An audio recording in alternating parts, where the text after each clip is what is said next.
নমস্কার বন্ধুরা, আমার আর একটা নতুন ভিডিওতে তোমাদের সবাইকে স্বাগত জানাই। আজ আমি কোথায় যাচ্ছি এত সকাল সকাল সেটাই আমি তোমাদের সাথে আজ শেয়ার করব।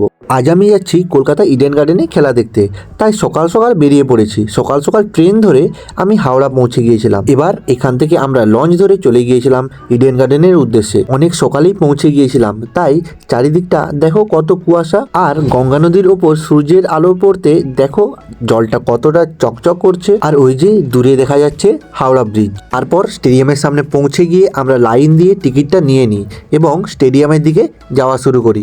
অনেকটা ভিড় ছিল, টিকিটটা নিতে বেশ কষ্ট হয়েছিল আমাদের। আর এই যে দেখতে পাচ্ছ তোমরা স্টেডিয়াম, ধীরে ধীরে আমরা লাইনে আস্তে আস্তে স্টেডিয়ামের দিকে যাওয়া শুরু করলাম।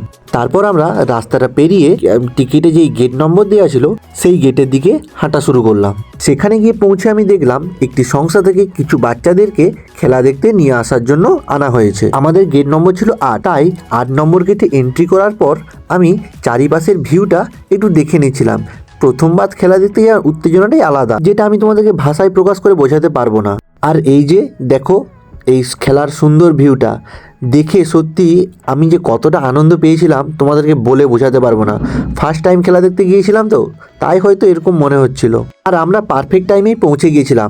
ইন্ডিয়া ব্যাট ধরতে নেমে গেছে আর সাউথ আফ্রিকা ফিল্ডিং করছে। আর এই যে আমাদের মেসের সবাই যারা খেলা দেখতে গিয়েছিলাম। চারিপাশে স্টেডিয়ামের দৃশ্যটা সত্যিই খুব সুন্দর ছিল। এবার তোমরা খেলার ছোট ছোট ক্লিপগুলো এনজয় করো।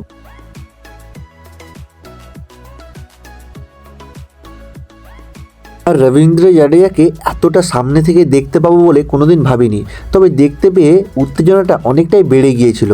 আজকের মতো এখানেই শেষ করছি, দেখা হবে পরে একটা নতুন ভিডিওতে। সবাই ভালো থাকবেন, সুস্থ থাকবেন।